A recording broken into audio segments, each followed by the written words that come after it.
इस वीडियो में हम विचार करेंगे कैसे हुई थी राधा की मृत्यु और कैसे श्री कृष्ण ने तोड़ दी थी बांसुरी। जब भी प्रेम की बात होती है तो श्री कृष्ण और राधा की प्रेम की मिसाल सबसे पहले आती है। राधा और श्री कृष्ण के प्रेम को जीवात्मा और परमात्मा का मिलन कहा जाता है। राधा श्री कृष्ण का बचपन का प्यार थी। श्री कृष्ण जब 8 वर्ष के थे तब दोनों ने प्रेम की अनुभूति की। राधा श्री कृष्ण के दैवीय गुणों से परिचित थी। उन्होंने जीवन भर अपने मन में प्रेम की स्मृतियों को बनाए रखा। यही उनके रिश्ते की सबसे बड़ी खूबसूरती है। कहा जाता है कि श्री कृष्ण को केवल 2 ही चीज़ें सबसे ज़्यादा प्रिय थी।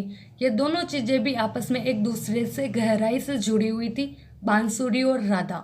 कृष्ण की बांसुरी की धुन ही से राधा श्री कृष्ण की तरफ खींची चली गई। राधा की वजह से श्री कृष्ण बांसुरी को हमेशा अपने पास ही रखते थे। भले ही श्री कृष्ण और राधा का मिलन नहीं हो सका, लेकिन उनकी बांसुरी उन्हें हमेशा एक सूत्र में बांधे रही। श्री कृष्ण के जितने भी चित्रण मिलते हैं उनमें बांसुरी जरूर रहती है। बांसुरी श्री कृष्ण के राधा के प्रति प्रेम का प्रतीक है। भगवान श्री कृष्ण से राधा पहली बार तब अलग हुई जब मामा कंस ने बलराम और कृष्ण को आमंत्रित किया। वृंदावन के लोग ये खबर सुनकर दुखी हो गए। मथुरा जाने से पहले श्री कृष्ण राधा से मिले थे। राधा कृष्ण के मन में चल रही हर गतिविधि को जानती थी। राधा को अलविदा कर कृष्ण उनसे दूर चले गए। कृष्ण राधा से ये वादा करके गए थे कि वो वापस आएंगे, लेकिन कृष्ण राधा के पास वापस नहीं आए।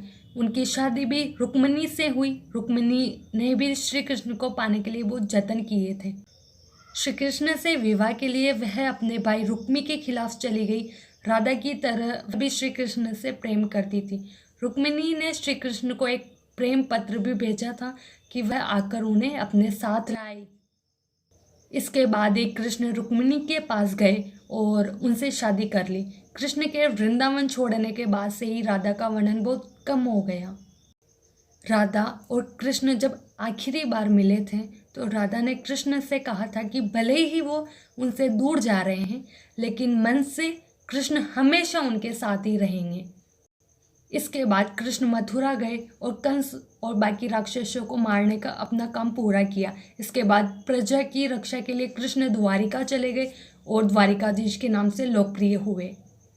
जब कृष्ण वृंदावन से निकल गए तब राधा की जिंदगी ने अलग ही मोड़ ले लिया था। राधा की शादी एक यादव से हो गई। राधा ने अपने दाम्पत्य जीवन की सारी रस्में निभाई और बूढ़ी हुई, लेकिन उनका तब भी कृष्ण के लिए समर्पित था। राधा ने पत्नी के तौर पर अपने सारे कर्तव्य पूरे किए। दूसरी तरफ श्री कृष्ण ने अपने दैवीय कर्तव्य निभाए।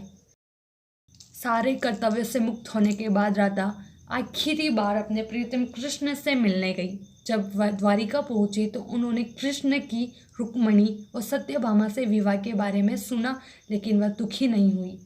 जब कृष्ण ने राधा को देखा तो बहुत प्रसन्न हुए। दोनों संकेतों की भाषा में एक दूसरे से काफ़ी देर तक बातें करते रहे। राधा जी को कान्हा की नगरी द्वारिका में कोई नहीं पहचानता था। राधा के अनुरोध पर कृष्ण ने उन्हें महल में एक देविका के रूप में नियुक्त किया। राधा दिन भर महल में रहती थी और महल से जुड़े कार्य देखती थी। मौका मिलते ही वह कृष्ण के दर्शन कर लेती थी, लेकिन महल में राधा ने श्री कृष्ण के साथ पहले की तरह का आध्यात्मिक जुड़ाव महसूस नहीं कर पा रही थी। इसलिए राधा ने महल से दूर जाना तय किया। उन्होंने सोचा कि वह दूर जाकर दोबारा श्री कृष्ण के साथ गहरा आत्मीय संबंध स्थापित कर पाएगी। उन्हें नहीं पता था कि वह कहाँ जा रही है, लेकिन भगवान श्री कृष्ण जानते थे। धीरे धीरे समय बीता और राधा बिल्कुल अकेली और कमज़ोर हो गई। उस वक्त उन्हें भगवान श्री कृष्ण की आवश्यकता पड़ी। आखिरी समय में भगवान श्री कृष्ण उनके सामने आ गए। कृष्ण ने राधा से कहा कि वह उनसे कुछ मांगे, लेकिन राधा ने मना कर दिया।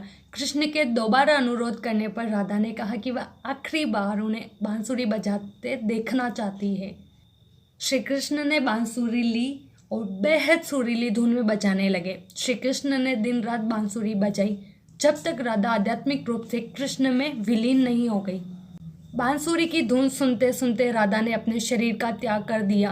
हालांकि भगवान कृष्ण जानते थे कि उनका प्रेम अमर है, बावजूद वे राधा की मृत्यु को बर्दाश्त नहीं कर सके। कृष्ण ने प्रेम के प्रतीकात्मक अंत के रूप में बांसुरी तोड़कर झाड़ी में फेंक दी। उसके बाद से श्री कृष्ण ने जीवन भर बांसुरी या कोई अन्य वादक यंत्र नहीं बजाया। कहा जाता है कि जब द्वापर युग में नारायण ने श्री कृष्ण का जन्म लिया था, तब माँ लक्ष्मी ने राधा रानी के रूप में जन्म लिया था ताकि मृत्यु लोक में भी वे उनके साथ ही रहे। राधा की मृत्यु और श्री कृष्ण द्वारा बांसुरी को तोड़ने का कोई ऐसा स्थानिक प्रमाण ग्रंथों में उपलब्ध नहीं है। इसे केवल पौराणिक कथाओं के रूप में माना जाता है जो धार्मिक और कल्याणकारी संदेशों को बताने के लिए होते हैं। इस प्रकार के विषयों पर विवाद रहता है और यह धार्मिक विश्वासों पर आधारित है।